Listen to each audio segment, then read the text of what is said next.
Hey, this is Matt Cain with the San Francisco Giants, and you guys are listening to Torture Cast. You're listening to a podcast by and for fans of the three-time world champion, San Francisco Giants.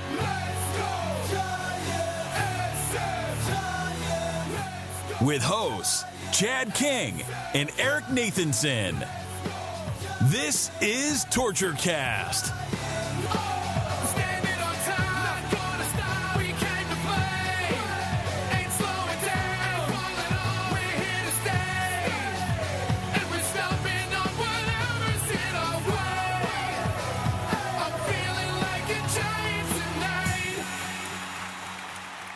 It's Monday, June 21st, 2021, and this is episode 228 of the TortureCast, podcast by and for fans of your first place San Francisco Giants. We're coming to you live on Facebook like we do every time. Hey, no June swoon for the Giants.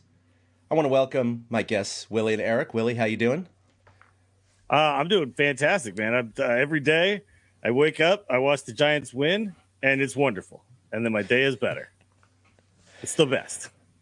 This is a great time, isn't it? I mean, this is feeling back to 10 and 12 and 14 and even a little bit of 16. It's nice. Be back and in some ways again. Like 93 and 2002. And 2002. Yeah, absolutely. Yeah. And Eric, how's the heat bringing to Vegas right now? Hiding indoors. We are over 115 like every day for a week, so I've been hiding indoors. We get a break though. Today's only 105, and tomorrow should be like 102. So we get a break. Cool. I've been watching a lot. I'll be honest. I've been watching a lot of baseball. That's really how I've been passing my time. Yeah. No kidding. My God. Yeah, every time the June hits, we always think, oh, the Giants are going to fall off. And, I think it was 2 weeks ago in our last episode, I said, okay, I'm finally convinced this team is real. I kept waiting for the other shoe to drop. I kept waiting for the wheels to fall off. I kept waiting for something to happen. It's June. Oh, now they're going to have June swoon. And they're 12-6 this month. They got the best record in the bigs. They're in first place. This is they're June almost halfway, boom, baby. Yeah, I know, right? We're doing better in June than we have the whole rest of the year. We're catching our groove right now. This is amazing. So now that all our expectations are high, now is when we get crushed, right? So now we just get really critical of everything. You're like, That's hey, right. They could be doing this better. They're not winning every game. They only went 6-1 this week, guys. I'm concerned. That one, by the way, that one was the craziest game I've watched in a long ass time. That was. I'm sure we'll get to it, God. but it was really interesting. It was very entertaining, and then not entertaining at all, and maybe one. Yeah. So the Giants have gone 9-4 since we last recorded, won 7 of their last 8. They're now a full 20 games over 500, standing at 46-26, best in the bigs.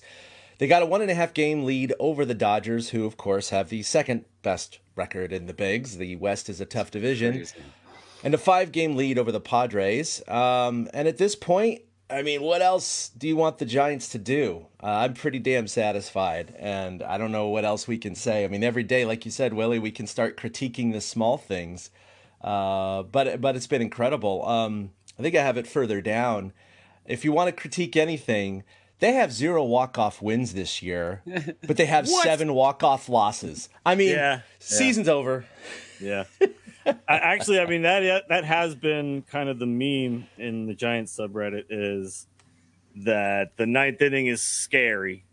And, I talked about on the last show that, whether the 9th inning is scary or not, we still lead the league in being ahead after the 9th inning. So, you bring up this stat, but it's kind of, I think it's indicative of just the strength of the Giants compared to the weakness. Like there's another meme about leaving men in scoring position.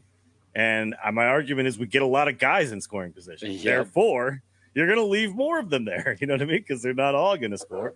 So if you look at percentage-wise of like the guys that do get there and how much they get in, we're I think top 10 in that.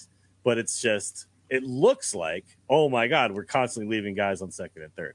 It's one of those things. It's like the good team kind of the downfall of the fan of a good team is that you will notice the smallest thing and then you will latch onto it, and now you will notice every single time it happens. Oh, yeah. Right? It's like you don't remember the times that the guy did score from second base with 2 outs, but you remember every time that they didn't, right? And that's kind of where the Giants fan base is at right now. We're starting to get to nitpick period where it's like, okay, I guess they're actually good. What can I complain about now? And we're looking, we're finding it. Heading into this homestand, I started tweeting that was my stat. I tweeted how the Giants had 7 walk-off losses and they hadn't had a walk-off win yet. But it's indicative of the fact that they do put so many people on base and score so many runs early. I mean, remember those old teams where they set a record like a year or two ago of giving up runs in the first inning or some crap like that? And now they're the ones scoring runs in the first and second inning and jumping out and putting leads on people. So I think it kind of shows that they don't have to come back all the time.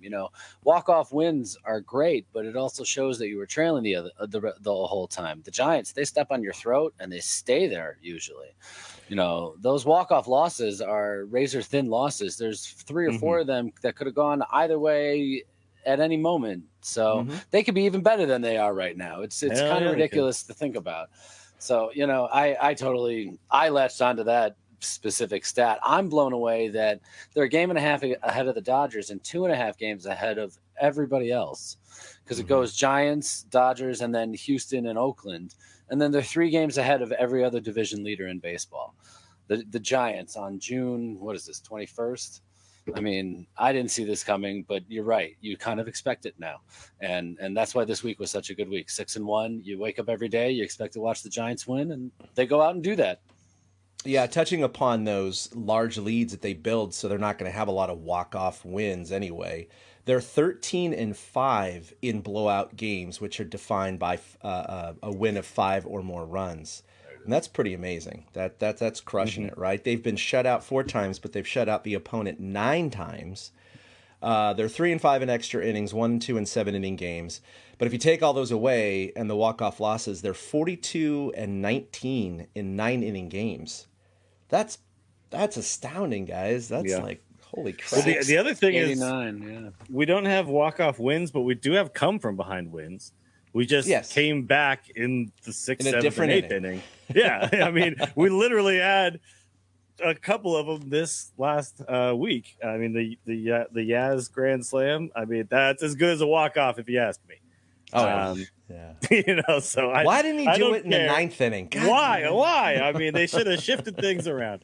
Yeah, you know what I watched last night, by the way? This is funny that you just said, why didn't they do it that way?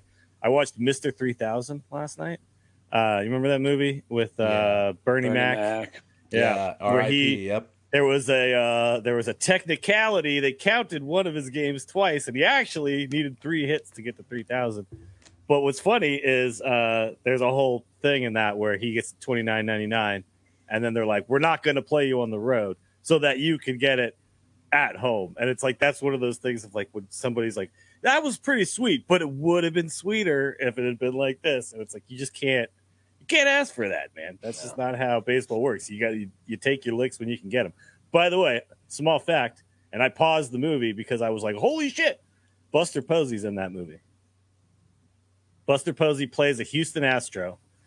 Are you serious? In Mr. 3000. Yeah, in one of the scenes where he's just one of the guys on the other team, and he gets a base hit, and then he's on first base. And I was like, that's fucking Buster Posey. And then I paused it, and I was like, yes. Turns out, yes, it is. He was 17, and he was in high school at the time. No way. Oh, my God. Yeah. I had no idea. Yeah, that's dude. freaking hilarious. And he was 17. It was so awesome because he's barely I'm on like, camera. that's a fairly old movie, so. Yeah, man. he's barely on camera, but as soon as I saw it, I was like, oh my God. And it was like, I was using, it was the player that I was using, like, didn't have, like, go back a frame or whatever, so I, like, had to really struggle to get, like, right on the freeze frame of him. But once you see him, you're like, oh my God, he was a stud little 17-year-old. He looks like a man, dude. That's crazy. And he still looks 17 in a lot of ways. Yes, his face still looks, still doesn't have catcher face. Yeah. Oh, to that old video. That was fantastic. All right, well, we're not going to go in depth on every series because we haven't recorded in a couple of weeks, but we'll talk briefly about them. So since our last podcast, they went on the road. They had a 6-game roadie, and they split 2 in Texas. And of course, we had the debut of Sammy Long, which we'll get to in a little bit because he was just fantastic yesterday. But of course, and as I bring up my sharing screen here, the highlight I would say of the there it is. The highlight of the series was this play right here. I mean, this is important. Down the right field line, deep into the corner. It's a grand slam! Mike Chalkman with a laser beam into the right field corner for a grand slam to turn this game around, and the Giants are ahead 6-4. That's a lot of Giants fans in Texas. A lot of Giants fans travel in Texas. Yeah, that's true. I mean, it's pretty sweet. It's a big state. They come from everywhere for these games. The way Texans would describe it to you, like half of California lives here now, by the way. That's how they describe it here in Don't Vegas. put California I'm not even kidding you. Apparently, half of America is from California. Yeah, no matter where you go. That's Yeah. so Oh funny. my God. It's so sad. Yeah, so Talkman, I know that he's not been the most valuable Giant, but here we have 2 home runs that have been robbed. One was a game saver, and now a go-ahead grand slam. So even though his overall stats are pretty shitty, he's single-handedly won 2 games for the Giants. It's pretty good. That's a war of 2 right there. Yeah, if you want to talk about wins above replacement, it's like, okay, exactly. Literally, I made us win 2 games. Yep. It's a really, that's why it's such a hard stat to understand if you're like a layman. Is like, well, it's just averaged by what you've done and what you are doing, and like how if you were to shove in a 235 guy, like how many more games would we win? But that doesn't take into account these kind of things, these incredible game saving plays that obviously in the end like tend to matter more than like a single in the third or whatever. So I'm not the hugest Talkman fan at this point, but goddamn, he really brings some fun to some games. So, well, I like his approach, and I see what Farhan sees in him, and that he takes pitches and he works at bat. But the problem is he swings through a lot of balls, and he turns over a lot of weak grounders, and he's got a big hole in his swing or something that they're exploiting, right? So yeah, and he's batting 171. I mean, so when he makes contact, he's had a couple of good plate appearances with that. But the defensive stuff, that's fun. But you'd hope to think that maybe if Duggar had been in left, he had a shot at making those kind of plays too. So just as an example, I don't think Darren Ruff or even no. Dickerson is making that play in the ninth inning on the Pujols. But I also think though, I like him as a left fielder, right? I'd rather have Duggar in center if we're talking about where we put these guys. That's true. So does Duggar even get an opportunity in left field? I feel like he's a nice complementary piece that feels very much like if he's still on this Giants team when it comes playoff time, he's going to do something significant, right? Do you get that sense? Like he's gonna have some sort of amazing moment that's going to win a game, right? And he's just kind of got that to him. But you are right, like consistently day in and day out. If he was our starting left fielder every single day, I'd be like, God damn, we got to get rid of this guy. We'd be screaming. yeah. But he's just there. He's the platoon piece. He's a left-hander. I don't know. Here's my thought on Talkman, just so we can discuss it here real quick. Dickerson and Ruff are coming back off the DL, and they are going to need people to move out. Talkman's definitely a candidate to get DFA because he doesn't have options. Slater has options, and they'll probably send him down, I think, in the whole Ruff Dick swap type thing. Did you say Ruff Dick swap? That was something I was just keeping quiet about. Woo! That's a different podcast. That's something that happens at the Stud sometimes after Giants games. But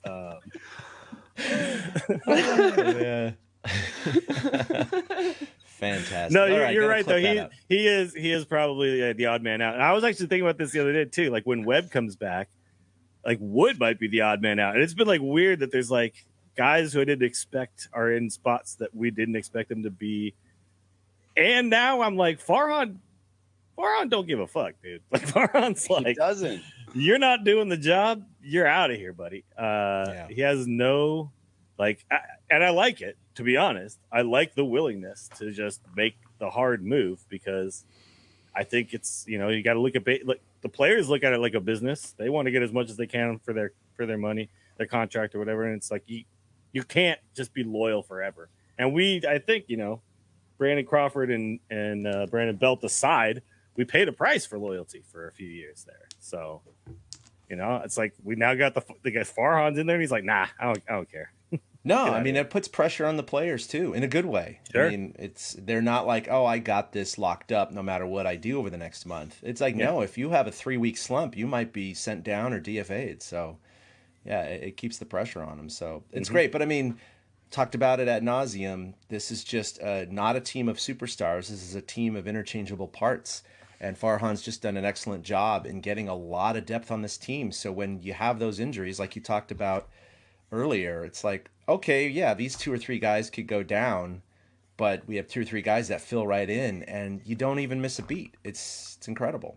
So, I mean, you have some of these. Not the Dodgers have good depth too, but some of your more mediocre teams, 500 teams, they have a star or 2 that goes down. They're really screwed. Yeah, that's what the Giants used to be. I mean, we used to be talking about, is Gregor Blanco good enough to be the third outfielder? Gregor Blanco.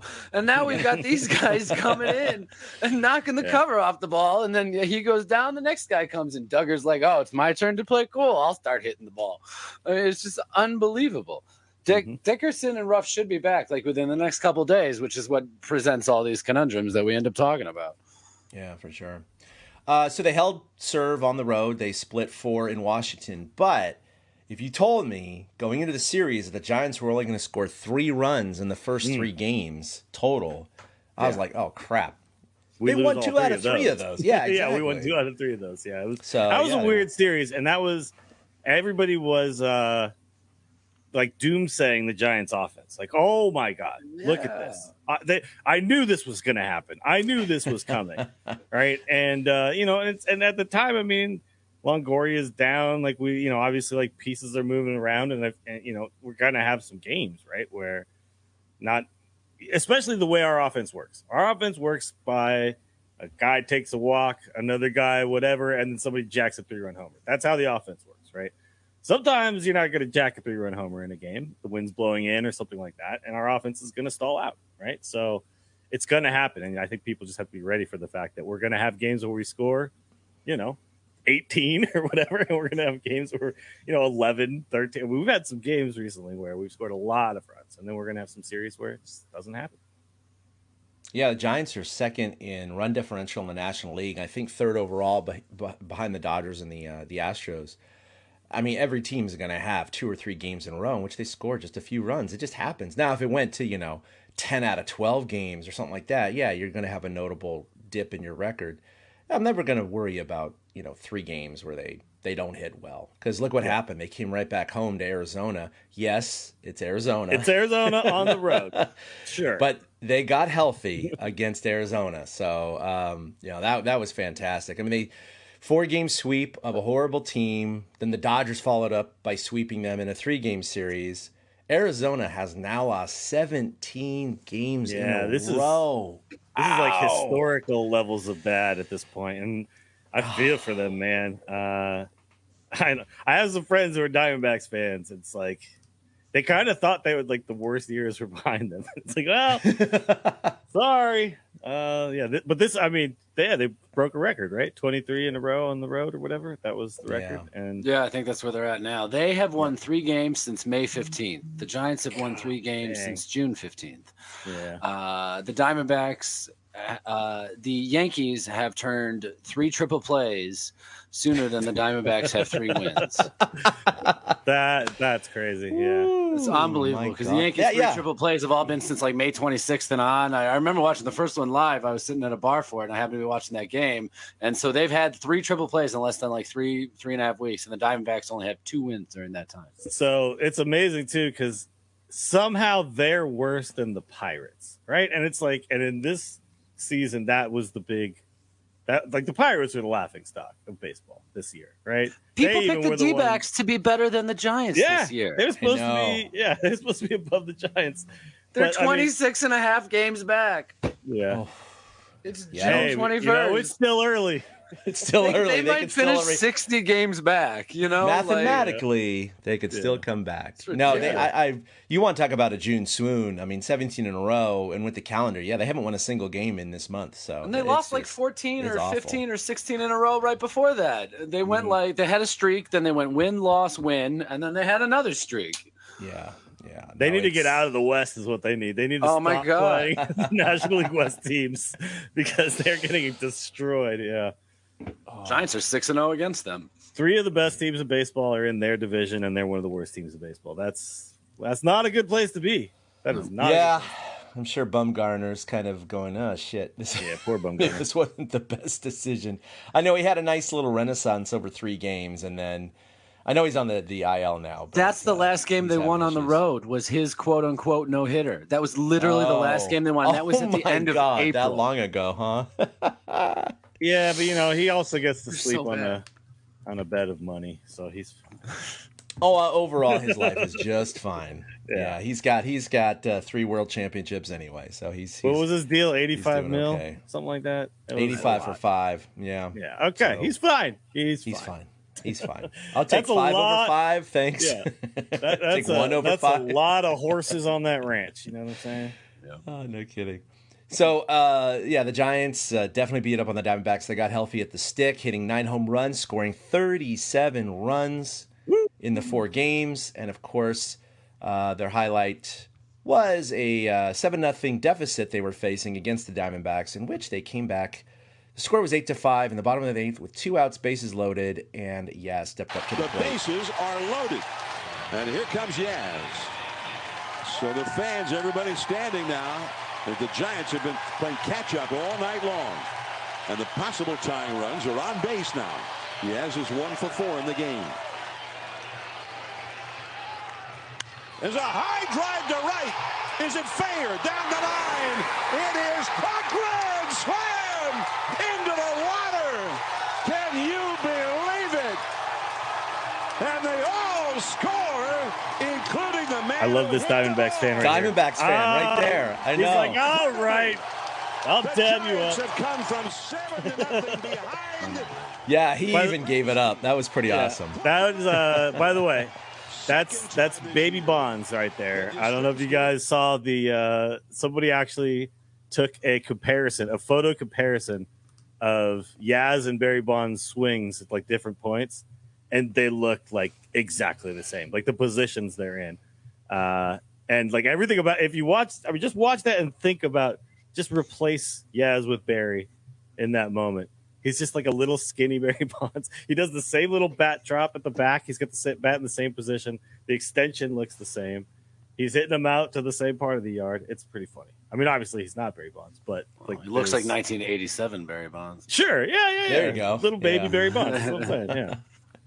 No, But he went down and uncanny. yanked that way inside and low. In a 1-2 count.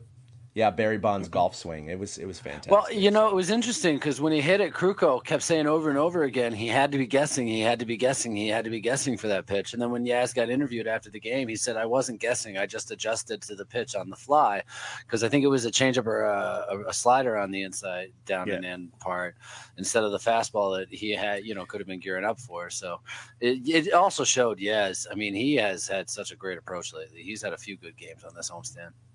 Well, the catcher was setting up on the outside part of the plate, so it was clearly a mistake to location, and it still was it was not an easy pitch to hit. But Yaz has shown, I think that's a zone that he can cover and he can get it out of the yard. So I honestly, when he hit it, I was like, that's foul. That's just foul. I think that ball hooks every time, doesn't it? But somehow, maybe the sticky stuff, dude. The sticky stuff helps it stay in. The sticky stuff. Oh, that's good. That's Spider tag splash hit. Spider tag. And then they closed out the homestand with 3 against the Phillies, Kapler's former team. The Giants did take 2 out of 3, scoring a total of 22 runs, but they allowed 18. So it was kind of, wasn't the best series for the pitching staff, but it doesn't matter. You take 2 out of 3. 13 of them in one game. So you kind of, you know what I mean? Yeah, you chalk it up to just, it was one of those bad games. And that was game the one that was was giving you indigestion. Exactly. Yeah, that game was... That game had everything, dude. That game literally, I mean, the first 3 innings, it was 6-6 after 3 innings, right? Mm-hmm. and then there was just so many more notable things that happened during that game. You had players getting knocked down. You had a little bitch made relief pitcher coming in and stalling the game for 15 minutes because the mound ain't perfect. You had like all these weird, you had all these like weird, random little situations that were happening in the game too. You had the one Brandon Belt gets picked off twice, but somehow is now on third base. Like it was just all this wild, crazy stuff was happening. And I think Eric, you texted like they'll have to win 20 to win this game. And yeah, I mean the Phillies scored 13. The Giants clearly needed a lot more. They just like stopped scoring at some point, and the Phillies never did. So. Yeah, it was like they were saying on the broadcast. It was like a tennis match. It was just back and forth, changing leads, and then I guess the Giants didn't get the memo in the fourth inning when they said, "Hey, continue to score," because they just suddenly stopped. I don't know if the Phillies bullpen is just that much better than ours, but it just felt like they went to that one lefty, I think, who everyone was like, "Why does this guy not close or whatever?" He's got like an 0.3 ERA. And that guy actually pitched like 3 strong innings, so maybe that was it. He just kind of killed the momentum for the Giants. But yeah, that game was super fun, and I expected it to end up being like 16-15. But yeah, the Giants just stopped scoring. Weird game. Yeah. Ranger Suarez. The guy's name was Ranger. He's the lefty. Yeah, he's the lefty that came in for them. And it was funny because Kruk talked about it on the broadcast. Kruk, not Kruk.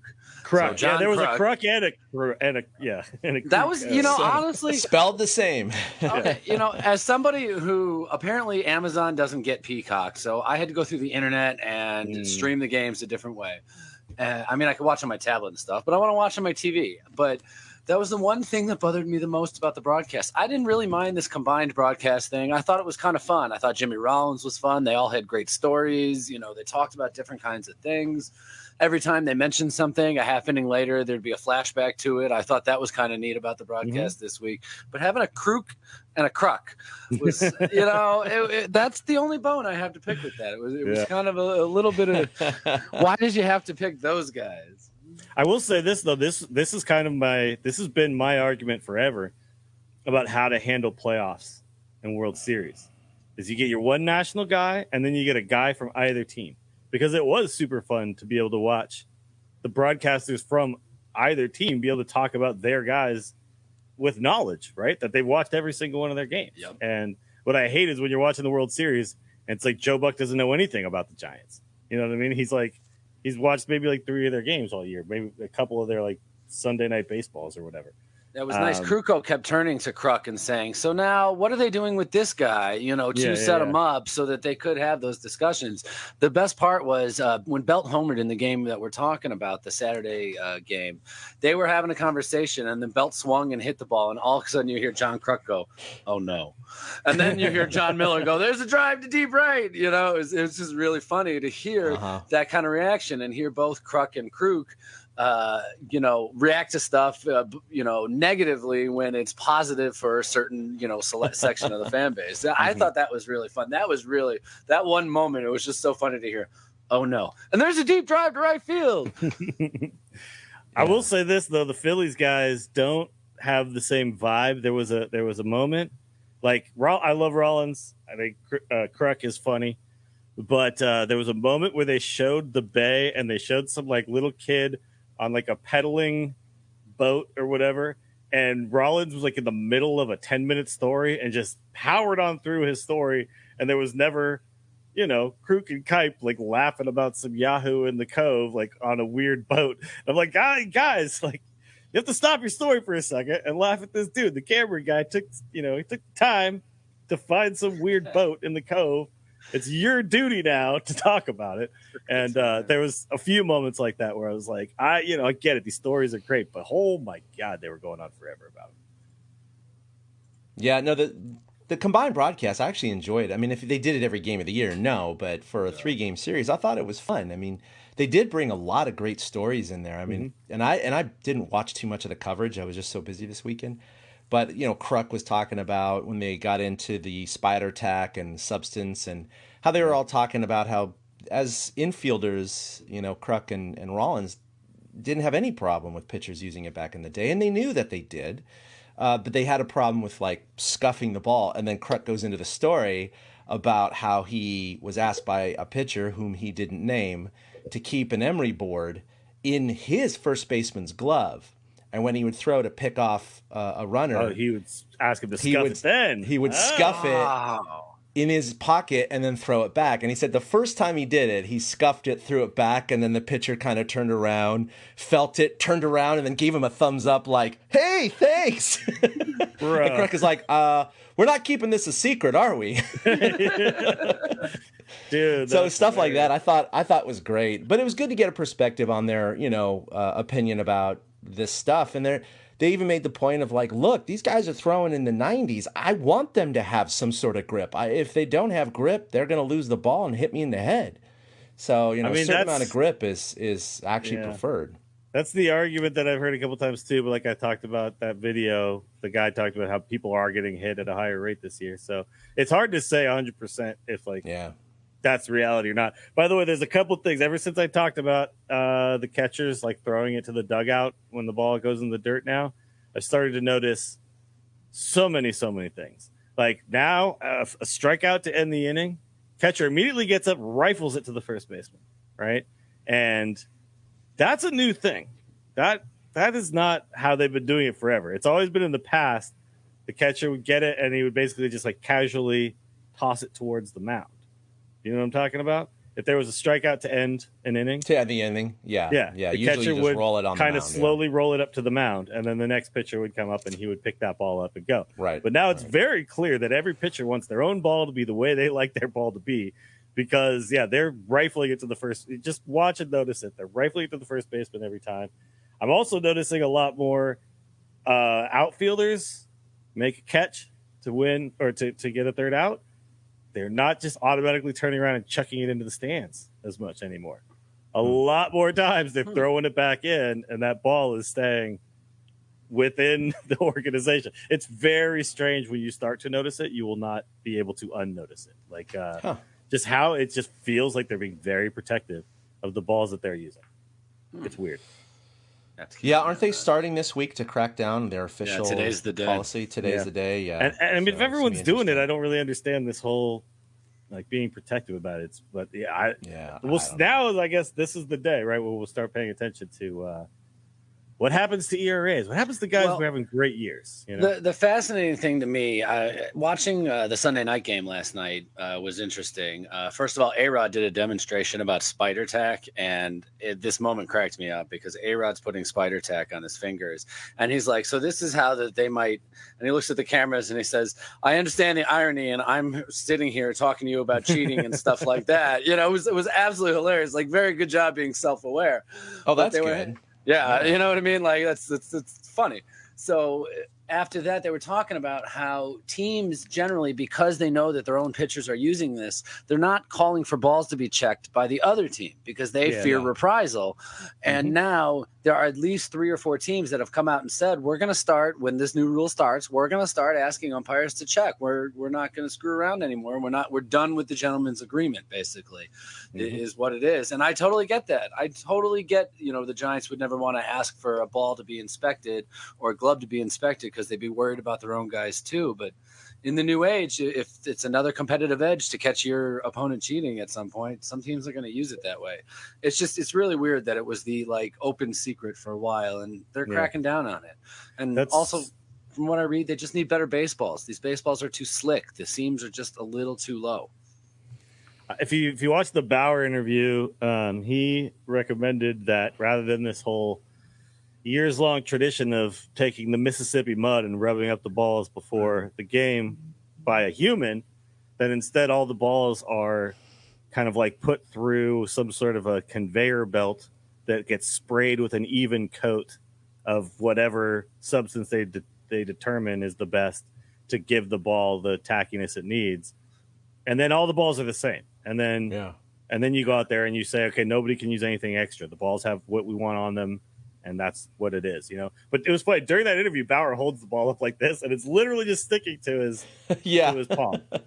He just goes like, and he does it so casually. He just kind of like in the middle of the interview, he just goes, and then yep. And it's like, I'm just showing you guys. Yeah. But I mean, it's annoying because it's like, oh, some guys are doing it, some guys aren't. Everybody just do the same, whatever it is. Everyone should do the same thing, whatever that is. They had Sean Estes was on KMBR last week, and it was an interesting interview because they brought it up. They asked him, they said, did you ever use anything? Now, I don't know if I believe Sean Estes, but he said, no, I never used any substance or any emery board, nothing. He's like, I knew a lot of guys who did, but his belief is that it wasn't prevalent, like meaning most guys were using it. So it was kind of an opposite take for what most guys have said. He just relied on pine tar and the rosin bag. But I mean, pine tar is using something. It's just using the approved something. You know what I mean? Right. And then he was talking it's very clear. We understand that pitchers need something. Because you need something because the rosin bag out on you mix a little sweat with rosin, it provides that tackiness, and so he said that's pretty much all he used. He did say that the Mississippi mud, when the umpires rub up the balls, he's like, some days it was great and some days it was too much, and it would dry in a dry environment and become slick because that mud would turn into like a dust and it would actually slide off, and it wasn't preferred. So that's when that you see pitchers going, I don't like this ball, give me another one. It's like they need to keep them in a moist environment before they come out to the umpire. Where have we heard that before? Humidor or something. But yeah, no, it's. I mean, it's clear like maybe the old ways just aren't here anymore. It's so funny like to hear these guys talk about I can't grip this ball, and I'm like, man, I've played a lot of baseball, and I never once was like, I can't grip this damn thing. But I'm also not putting like the amount of torque that these guys are putting on. Yeah, so. you can't throw a slider at 97 or 95 that dips through the zone or something like that. I mean, I had a pretty decent curveball, but like, also our balls were scuffed to all hell. I mean, they were just you get two balls right? a game. Yeah. I mean, what are you gonna do? We would go through the bag that we had and be like, this one's somewhat white still. We'll use this one. We'll start with this one.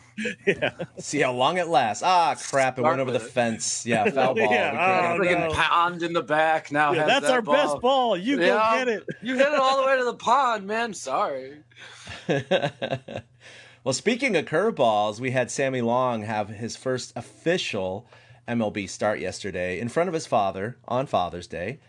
Which is fantastic. And so I have a couple of highlights here from his debut. And I'm just going to say, I only caught a little bit of this game, so I had to catch up with the condensed game. His curveball is nasty. Yeah, it comes from straight over the top, too, and it breaks hard. Very reminiscent of a Kershaw or like Barry Zito kind of curveball. Yeah, it's very nice. But here we go. Here's some highlights. On the hill today for the Giants, making his first big league start will be the left-hander Sammy Long. Windy road, but other than that, it's pretty clean. And that's all for Eflin. They didn't want another pitching change. One. Curveball for a strikeout. Look at that thing dropped. And the shutdown inning for Sammy Long. He's had some injuries. And I mean, that's a strikeout pitch, right? I mean, that's how he got most of the 7. 0-2 the count. Curveball struck I mean, we're just seeing curve after curve, and these are all guys walking away. Strike surprise. He's like, okay, I'm by. Oh my God, that one was beautiful, though. He dropped it right in the corner of the zone. That was the changeup. Swing and a miss. Harper is saying that he got a piece of it, but Rick Gibson said, no, you didn't. So with a runner. So yeah, nice start from Sammy Long, and I mean, in this year of guys just coming up from the minor leagues, I mean, here we go. Here's another find. It's incredible. So what if he can slip in there and replace an Alex Wood or whoever? Like I said, struggling lately. When Webb comes back, I think Wood's the guy who is on the chopping block. But I mean, obviously, that's one start. So we'll see. Yeah. But he did go. It was a quality start. 6 innings. Yep. 7 strikeouts, 2 runs on 1 home run. That was it. It was really one mistake because didn't he walk the guy before the home run? Yeah, and he walked him on. It was kind of one of those at bats where it was just like some close pitches didn't get called. Because I didn't see it all, but I mean, he looked at that going. That's good. He looked solid all day, and then the beauty is the Giants give him plenty of run support. They score 11, and then our bullpen comes in 3 just shut down innings, no problem. Just 1, 2, 3. Those were the 3 best innings by the bullpen, like all year. There was like 11 pitches, 8 pitches, and 10 pitches. It was unbelievable. Like it felt like either the Phillies were just swinging to get the F out of town, or the Giants getaway day. Let's go. But to the Giants bullpen's credit, I mean, even Brebbia, when he made his debut in the ninth, they attacked the strike zone. So these guys were forced to swing the bat right away. And that's kind of what you want to see out of the bullpen. You know, Willie, you were saying it before the show, like every day somebody new comes in, and it's funny, like with Leone and Brebbia yesterday, you know, now Littell's having a big, you know, mark on the bullpen. The bullpen's been ever changing, and I think it's been improving now. And you can have a guy like Sammy Long pitch a few innings if you know you got a solid bullpen backing him up too. Sherfy and Brebbia. I'm like, what are these names? I guess I'm not keeping up with what's happening day to day, but I think, like, you know, yesterday's game, I don't think a single pitcher was on the roster to start the season. That pitched in the game? Yeah. Yeah, I think you're right. So the only other one was Little. Long, Littell, Sherfy, and Brebbia. None of them were on the opening day roster. Yeah, And they pitched beautifully. I mean, Long, it's just you get excited to think about what Long can do. Yeah, and to think that well, I mean, how old is he? A couple years ago, 25. 25. Okay, so yeah, he's coming up right at this is the time he's supposed to be breaking in, and yeah, he looks ready. He looks freaking ready to me. Yeah.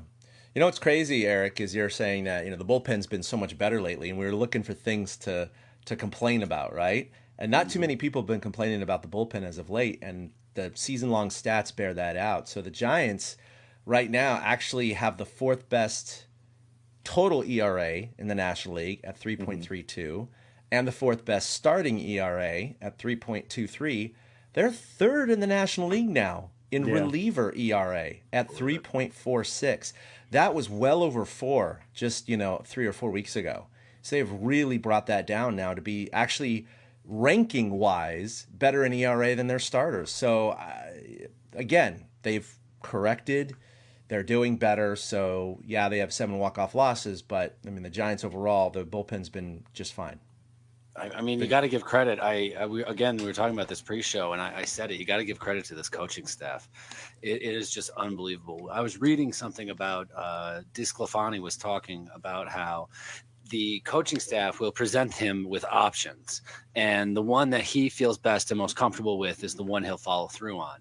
And when they said to him, he as a starter, you pitch 4 pitches usually. And the Giants said to their starting pitchers, instead of trying to, spread yourself thin on these 4 pitches, if you have 2 pitches that you feel especially good about, or 1 pitch you feel especially good about, focus on that pitch and focus on being productive with that pitch. And I think that's why we're seeing Gausman have so much success with his fastball and his splitter this year. And it really goes to show as a whole how this coaching staff has shaped the roster and the pitching staff over the course of the year, because, we were all worried in April that was the bullpen we were looking at this entire year. And I guarantee you, come October, when the Giants are probably going to be playing, 2/3 of the guys in the bullpen will not have been on the opening day roster. Well, it's already kind of like that. So who's still around is Garcia, Alvarez, Rogers, and McGee. Yeah. And Bargar is hurt, right? So he's coming back at some point, but he's not just out. I don't think anybody's spot is solidified. Even when Barger comes back, he might get sent down. It also has seemed like over the last few games, at least the last 2 weeks, the Giants have shifted away from Tyler in the 9th and gone to McGee more in the 9th. Yeah. And I feel like Kapler will say that it's matchups, but I think it's confidence. I think, like we talked about, you need somebody who can strike people out and not just give up weak contact in the 9th inning. And I think the Giants are leaning that way, which leads me to think they also might trade for a closer if they can, coming up towards the deadline here, because we're only 5.5 weeks away from the deadline at this point. Yeah, I mean, at the beginning of the year, we knew about guys like Littell and Leone, and they're here, but there's these other names. I'm like, what? Sherfy? I wasn't talking about this guy in the pregame, not the even on the radar, whatever. You know what I mean? Not even on the radar. Yeah, but this Connor is what I Mendez, love. we never thought would be a part of this year's team. This is what I love about the philosophy. Is it's just if you're not doing the job, somebody else is going to come up here and do it. And well, you're talking about the coaching, Eric, in that article last week about DeSclafani and Gausman, and they're basically like, you don't have to throw pitches just for the sake of mixing it up. Right. And Gausman said his whole career, he had thrown the slider 20% of the time. So he thought, and his coaches previously said, mix it in, make sure 1 out of 5 pitches is a slider. But the Giants told him, yeah, guys are crushing your slider. They're not hitting your splitter or your four-seamer. Have you or your noticed changeup, that when right? you throw the slider, people hit it? Maybe you just throw the splitter more and the fastball more. And he's like, okay. So their philosophy was like, even if a hitter knows it's coming because it's less of a pitch selection, they still don't hit it as well as their slider. So do that. And so he shifted. He barely throws his slider at all, and the results speak for themselves. Same with Disclafani. He.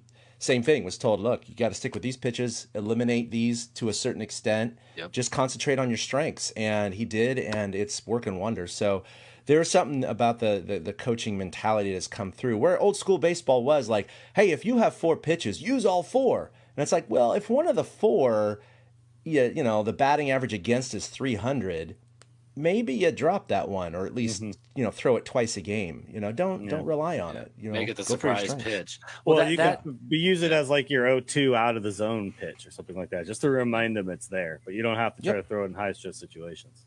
Exactly. It does speak. This coaching staff, and we've talked about it because they have a ton of guys and girl on coaching staff, and I couldn't name all of them. No way in hell could I. I know Donnie Ecker's the batting coach. I know Andrew Bailey is the pitching coach. Andrew, right? Yeah, Patrick's the kid in the minors. Other than that, I don't remember the names of the coaches off the top. Kai Correa is the bench coach. But point being, something they do speaks to this generation of baseball player. And they are finding ways to focus on the positive and bring the positives out. Because as we've all competed as an athlete, when you focus on the negative, you drag yourself down to more negative places. When you focus on the positive, you work towards those positive goals and continue to do the productive things that you need to get done.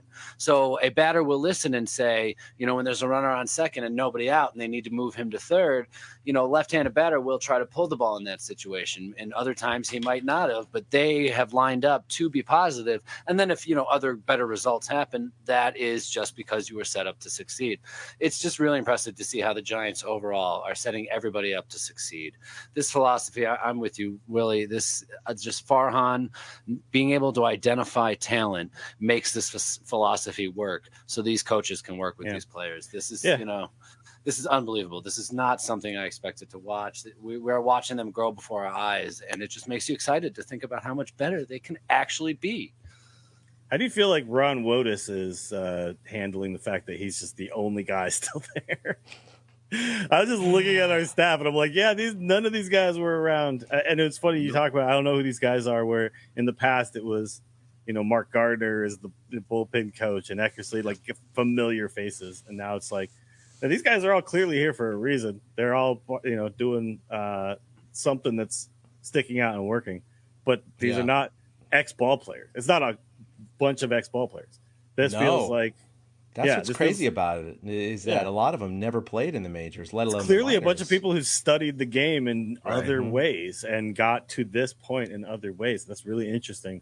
If this is the modern way baseball goes, it's not that dinosaur way that we're before the show you're talking about. Boch was kind of a dinosaur at the end. Yeah, and that is just, we are like all in on the new brand of baseball. Yeah. More so than other teams. And that's why I'm not sure if this is the future of baseball or if this is just how Farhan works. Because literally the Giants are copying the exact same formula that LA used, but they're suddenly doing it like better than them. We're a bunch of Zoomers. Faster. Faster is exactly it. You talked about how, the Dodgers have depth, but, not every guy is going to be great. But that's how we feel about the Giants. But then everybody who keeps stepping up, steps up. So the Dodgers also just have the deepest pockets of baseball, though, too. So it's this is almost like when you go from Boston to it's like you finally get that World Series win and you're the youngest GM in baseball history, and then you're like, I want a challenge now, and you come back to the A's or you stick with the A's or whatever, and you don't go to Boston. Like, it's very interesting because more with less, and it's freaking working, man. It's working. I know, and we were talking about how all this money is coming off the books over the next year or two, and yet some of those guys with those contracts are having career years. And I you're know. like, well, You're gonna make things difficult. we might have to, we're gonna have to rethink some of this. I mean, I know Posey has an option year, so the Giants can exercise that or buy him out. But like Crawford and Belt are done with, so they would have to sign them as a free agent. And obviously, they're having these. Well, I shouldn't say Belt. I mean, he's been injured so much, but Crawford specifically, he's just having an incredible year. It'll be interesting to see what happens, because if you told me at the beginning of the year that, who's going to be your shortstop next year, I would have said 0% chance Brandon Crawford. But now I'm thinking, he loves the Giants. He's been a fan since he was a kid. I could absolutely imagine Brandon Crawford taking a hometown discount to stay with the Giants as opposed to going to another team for, $8 million, $12 million, $18 million a year. I think you could pay him a lot for one more year. I just don't think you could pay him a lot for like 4 more years. Do you know what I mean? And Farhan would never do that. But I do think think would never do that. I think if I'm Crawford, I'm like, hey, listen, I had a really good season. We'll see how it plays out. How about you sign me to 1 year, and then I will take the hometown discount when it's time for Luciano, and I will be the mentor. You know what I mean? Like, I will pass the torch to like the next guy who's going to be starting shortstop for a decade. Because he really is. Like, you think about it, there's some little kids who were at baseball games who had never known another guy to play shortstop for the San Francisco Giants ever. Yeah, and we forgot to mention, in Texas, he broke the all-time games played record for the Giants organization at shortstop. So that's incredible. Out of all the shortstops that we grew up with, Brandon Crawford has played the most games at that position. And so that's, like you just said, all those kids growing up, all they know is Brandon Crawford. He's like the Jose Uribe or Royce Clayton. He's the Uribe, exactly. Yeah, or Clayton was to Crawford, So he talks about that. So it's incredible, but it's a weird situation to be in. But, speaking of stats, the Giants, leading the majors with the Blue Jays in home runs, and expect the Blue Jays with Vlad and those guys. Well, Vlad has, 23 by himself? 24 or something like that? Yeah. I think it's 85. So he has 1 million home runs by himself. Yeah, he mashes like his dad. So, but they have 107, and the next closest National League team is the Braves at 99. So they're full 8 above that. I think the Dodgers have like 92. So it's pretty incredible. And to cap off the pitching stats, they have the best walk per 9 rate in the majors at 2.63, and they're best in the National League in pitches per inning, which is an indication of how efficient they are in at bats and how many guys get on base and all that, at 15.58 pitches per inning. So it ain't too shabby. And then overall, they got the best National League OPS at 759 and slugging at 434. And they're respectable 6th in the National League in batting average at 241. And that was, was just the worst in the beginning of the season, right? Dumpster. Yeah, for sure. Because you even look at the guys on the team and you're like, Posey's not playing that much, and he's the only guy with this, like, an actual batting average. Even Crawford is hitting like 240 something, right? And, still is, yeah. Yeah, and it's, but I think he's understood that I'm not an average guy and never will be. You know what I can do? I could just golf some bitches out of here sometimes, right? I could just bomb balls and play good defense. How's that, guys? Exactly. That works.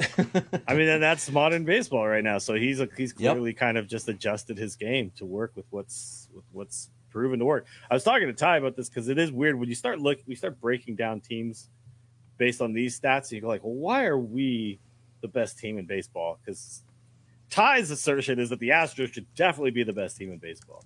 They've got like this amazing run differential. If you look, it's like they've got the least amount of errors, I think, too, something like that. Their ERA, because he was like, look at how many stats we're first in offense. And I was like, well, what's going on with the pitching then, I guess? And he was like, we're 7th in ERA. I'm like, okay, well, something is happening somewhere. You know what I mean?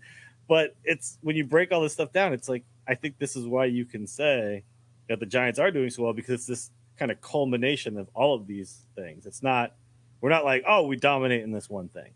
We're just kind of in the spot that we need to be in all of these things, and we're hitting the most home runs. So when a team like the Giants comes yeah. out like this, usually they're doing it with smoke and mirrors because, they'll be like Yeah, 13th in batting average and 10th in runs scored. And, it'll be things like that. But the pitching will be what's doing it. This is not that team. They're not doing it with smoke and mirrors. They are constantly, consistently leading the league in the categories they need to be with the home runs. I mean, this is the new modern philosophy. Home runs are not smoke and mirrors. They are out in front of everybody for all to see.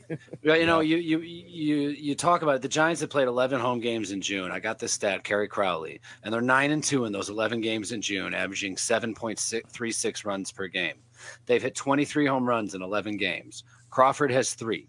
Flores has 3. Yastrzemski has 3. Belt has 3. Duggar has 3. Wade Jr. 3. 6 different guys have hit 3 home runs over the course of 11 home games. I mean, you can't account for that as another team. You can't just go in and, like you said, pick out Barry Bonds and be like, we're going to walk that guy and not let him beat us because, well, all right, we're going to walk Yastrzemski, then Belt will beat us. Or we're going to walk Belt, then Wade Jr. will beat us. It's something else to watch. And that's why, it touches back into what Willie said when we opened the show. You go in every day expecting them to win, and then they do. Yeah. If you look at other teams, like you said, Vladdy hitting 1 million. Schwarber just had 5 in 2 days. Yeah, like there's other guys on other teams who are just going on these insane barrages. But with the Giants, we got double-digit guys with 6 or more. You know what I mean? It's coming from everywhere. You can't stay away. It's like one of them's gonna get you. We're gonna get you, and we're probably gonna get you 3 or 4 times in this game. And it's going to be the guy hitting 7th, 8th, as much as it's going to be the guy hitting 3rd and 4th. It's sweet. It's amazing. I love it. Yeah, by the way, the batting average in all of major leagues this year is a whopping 239. Oh, my God. So the Giants are just above that. Slightly above average, yeah. Yeah, just as a kind of a history, these are like the last 10 years, starting from 2020 and going back. So 2020, it was 245.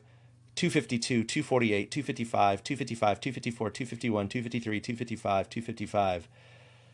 Then in the 2000s, it jacks up to 257, 262, 264, 68, 69, 64, 66, 64. So you can see how just the game has changed in the last 20 years. I mean, batting averages have dropped a full basically 15 points to this year.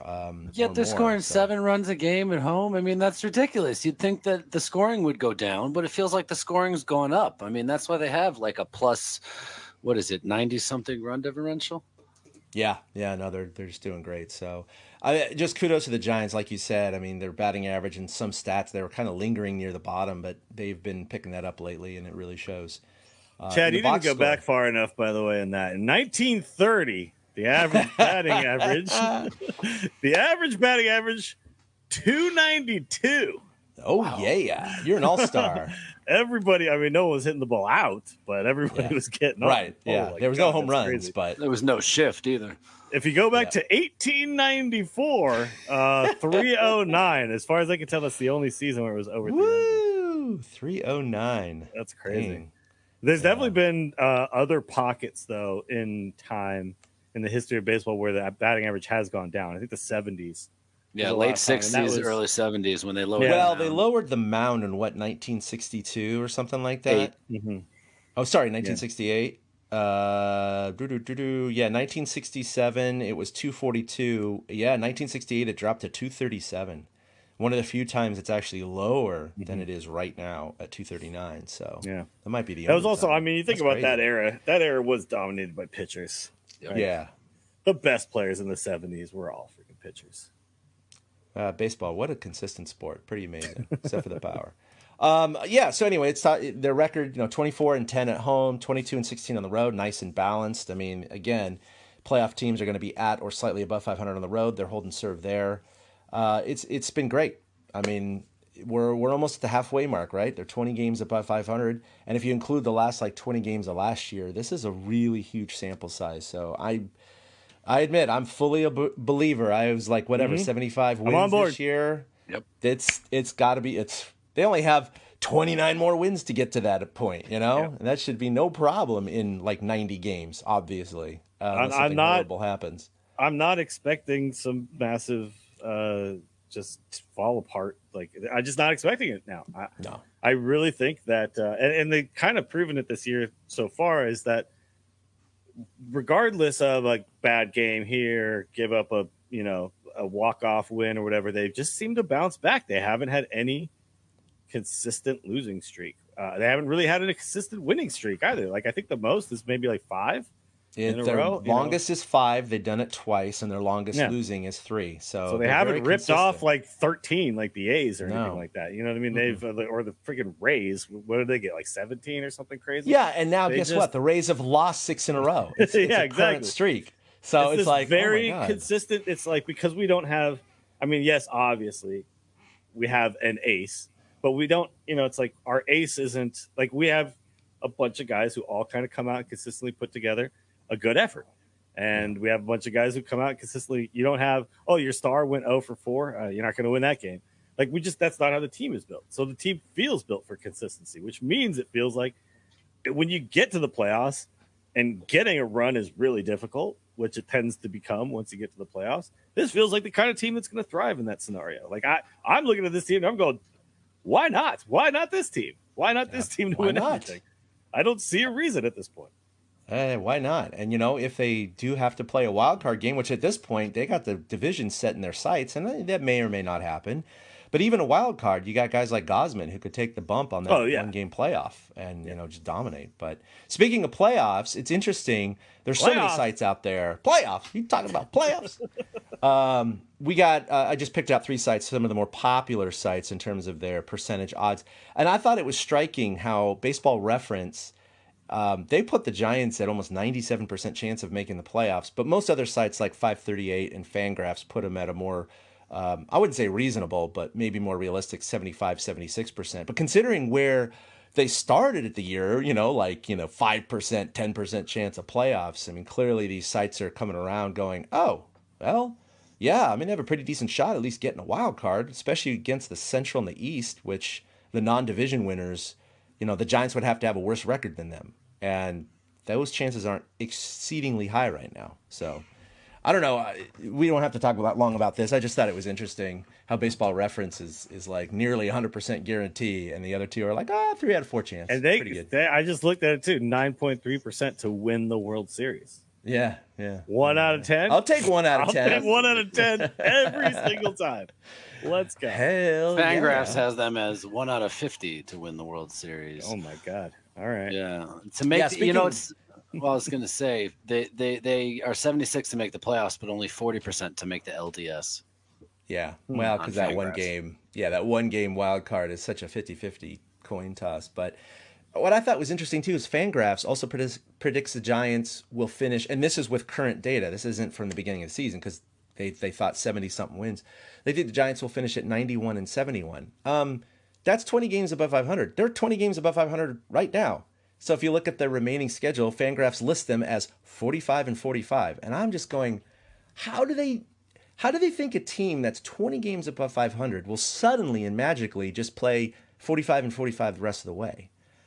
I don't see that. I mean, 91 wins is fantastic at the beginning of the season, but I think now they got to obviously shoot for mid-90s at this point. Yeah, I mean, I don't see how they're not just a winning ball club the rest of the way. Yeah, so I mean, even if they're 5 games above 500, whatever. To me, it feels like 30 games above 500 sounds about right to finish the season, right? And that would just be incredible. My God, could you imagine that? 96 wins or whatever. We'll take that. There's really no remarkably hard stretch in their schedule the rest of the year either. Like for every 2 or 3 good teams they play, they get a break with like an Arizona or a Pittsburgh or a Colorado. Yes, or a Colorado. So, yeah. Well, but also the Giants, do you know who the 2 best teams are as far as against teams over 500? Yeah, the Giants have a winning record. Mm-hmm. The Giants and the Astros have the 2 best records against teams over 500. Yeah, so you can't just keep pointing out, they've played a weak schedule. It's like, no, that's a proven track record. When we play, when we play good teams, we tend to win those games more than anybody else. It's actually the Giants do have the best, and it's the Astros who have the second best. And I was texting Ty. I was like, so that means Giants Astros World Series. Let's go. Here it comes. It's on its way. I mean, that makes sense. cool When you about look just in the division, I think we're 4-3 against the Padres and 3-4 against the Dodgers. So that's 500. So that means that every other 500 team outside of the division, the Giants are beating, which also bodes well for the playoffs. I can't believe we're talking about playoffs. It's not even July yet, and we're talking about playoffs. And I mean weird. it. How can you not, though, earnestly, when you look at this record? Yeah. Yeah. I earnestly think we should be talking about it. Yeah. No, it's the right thing to be doing right now. I'm really excited. So you mentioned the Angels, and apparently we're going to get a sweet matchup. And then I'm really excited to see how we do against the A's. I'm very, very looking forward to that. Yeah. I definitely will say I had a lot of concern when we went up against the Padres early on. We went up against the Dodgers early on. Or the Dodgers early on. I was like, did I say the Dodgers? The Dodgers early on. Hybrid team. Yeah. That other team in the West. Yeah. But now I'm looking forward to these games, these matchups. I think we compete, and I think we will compete in every single one of these series. So I'm no longer like, oh no, can we hold on and split, 4 against the Padres? I'm like, why won't we just win all 4 of those? That's literally my mentality now as a Giants fan. And I can't remember the last time I felt that way. Not any of the 3 times we won the World Series, that's for sure. Right. That's what's so weird about this is I don't feel like during 10, 12, or 14 we ever felt this way during the season. Yeah. This, to me, after 70 games, this was like one of the top. This was the second best record the Giants have had through 70 games when they were 45-25 since they moved to San Francisco.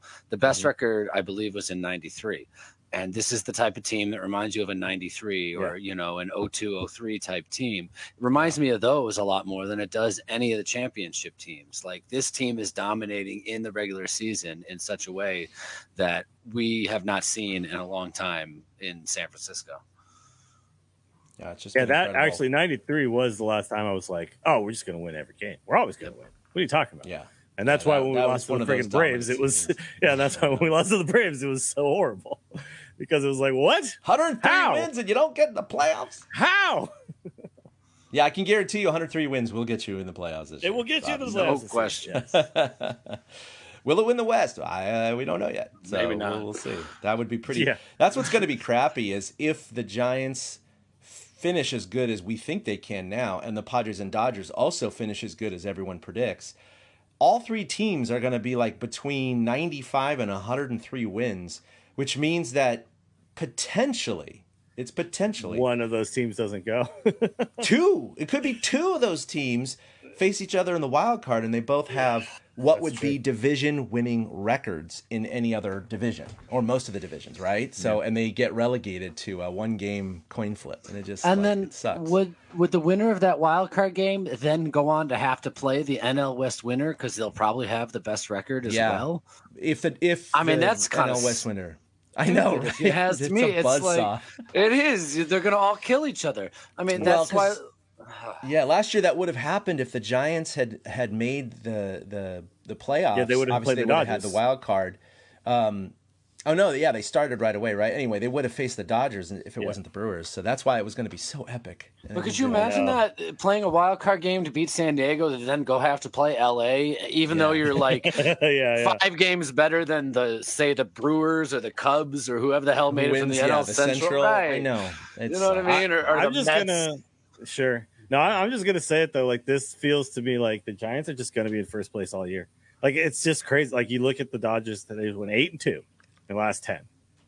It's not a problem. We just go 7-3, and we just keep the lead. They barely gained the ground. Yeah, and it's just it feels like that's just the way it's gonna work this year. And it's so fun to watch all these Dodgers fans like lose their minds over like, why are we still like what? We have 44 wins. Like how? Are we not in first place? And it's so fun. I'm enjoying every second of it.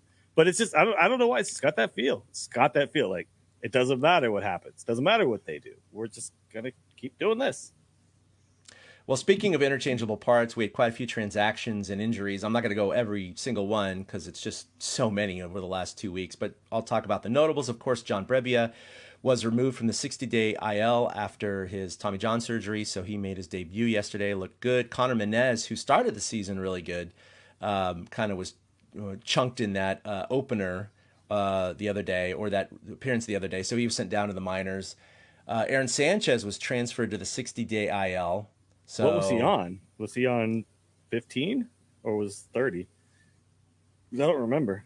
Yeah, that's a good question. I thought he was just on the 10 this entire time. I know. I Kicked thought, him to the honestly, 60. yeah, I did not think, okay. Apparently it's blister rehabilitation. Yeah. Well, now they're calling right biceps tightness. So the 60-day means like, okay, like you legit rehab schedule. When you come back, you might not even be the same guy now. We might not see him the rest of the year. He might be done. But thanks for a couple starts, and we appreciate your help. Yeah, I know. Hey, he basically tried out in an next open guy tryout and made the team. So Sammy Long's Darren here, Ruffin, so you know. It's true. Ruff and Dickerson, of course, are in the minors for rehab. Like you said, Eric, they're probably coming back soon, so they're going to have to make some room. Trump was sent back down to the minors after Casale was called back up. By the way, he hit his first career triple and his first home run of the season this week, so he suddenly got hot over the weekend, which was great. Yaz, of course, came off the IL, and he did what he did. Berrigar was sent to the minors. Akil Morris, I don't know anything about him, was signed to a minor league contract. Casimir DFA'd, cleared waivers, and then was outrighted to the minors, so he's back in Sacramento. Thairo Estrada sent back down. Jalen Davis, minors for rehab. Matt Whistler was DFA'd. Of course, Sam Long, they purchased his contract from the minors. Whistler got traded to the Rays. And then he got traded, right, for the Rays. To the Rays. Yeah. Wow. Going from one awesome record to another. Okay, apparently okay, sure. Yeah, right. I don't get it either. I mean, all right, yeah, sure. Okay. We can't use them. Apparently, the best team in they all see something that the three of us don't see, but sure. The Braves got Pablo last year and made something work with that guy. Sometimes just a change of scenery is all it takes. Yeah, sometimes it does. So, all right, let's talk about who's hot, who's not. I went through this. This is something we used to do, but it's been a couple of weeks. So, Yaz, last 9 games, hitting .333 with 4 bombs and 11 ribbies. Belt, last 7 games, .429 with 3 bombs, 6 RBI. Duggar, his last 7 games, .474. And I think he's hitting like .314 on the year now with 2 bombs and 5 ribbies. And then Wilmer Flores, last 9 games, .444 with 3 home runs and 6 RBI. And then just a note, Crawford, who's having just an incredible year, is still on pace for 30-plus home runs and 100-plus RBI. I mean, that's like, what? From our shortstop, what? Our 30-something-year-old From our shortstop? weak-hitting shortstop, yeah. Yeah. I mean, my God. He's just here for the defense. It just took him a few years to fill out his body. You know? He just needed to fill out. Right. I mean, look, he's hitting big boy home runs now too. So it is true. Maybe he's got that. He's got that dad strength now, right? Where he's got 4 kids. You know, he's constantly got 3 kids in every arm, and he's just, now it's like, okay, well, this bat don't feel so heavy anymore. This bat's only 32 ounces. Okay, I can swing this pretty fast. I mean, you've stood near him before too, though. He's bigger than you really think he is. He's built. Yeah, he's he's built like an athlete. He's an athlete. Yeah. That's just weird that shortstops nowadays are built like that. So I think we're actually finally seeing Yaz be healthy for the first time in the season, which I think is the reason why he's finally, because it's like we talked. He got hit, but in the preseason, and just never got off the ground. You know what I mean? Just never got it going. And then he hit his stupid thumb on the wall. And I'm just like, how many times are you going to mess up your freaking hands, dude? And, with a guy who's a quick bat, turning on inside pitches, like the hands are pretty important to be strong and feel good. So if his hands are actually finally feeling good again, he could get right back on that horse. And because we all predicted he was the guy who had the most potential to hit 20 plus, right, for the year. And he hasn't been Crawford. That at all. Yeah, not Brandon Crawford. Yeah. I think it was Flores and it was Yaz. And, but Yaz, 4 home runs in the last week. Yeah, he's ready. Flores is the guy I want to touch on real quick because I really thought he hit a wall. I thought he just had become a serviceable major league player, and that's all he was going to be. But apparently, same with Yaz. He also needed to get healthy. And, he was on the IL, then he came back, then he got put on the IL again. So it makes you think he was not healthy when he first came off. And now he is suddenly very healthy, and we're seeing the results, 444 in the last 9 games, a 4-for-4 day yesterday with 2 bombs. And, only one of the hits was really a cheapie. He's starting to hit the ball and square things up. So it's good to see the guys that are healthy. Flores, I really thought he was done, but apparently he was just injured. Mm-hmm.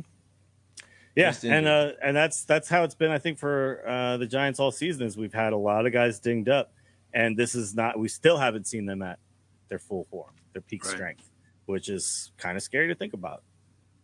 Yeah, and talking about who's not, I really just highlighted one guy. We mentioned him earlier, Alex Wood, who started the season so hot and has been pretty consistent throughout his career with the Dodgers, has just not been good over his last 5 games. He's 1-2. The Giants at least won 2 of those 5. 7.88 ERA. That's 21 earned runs in 24 innings pitched.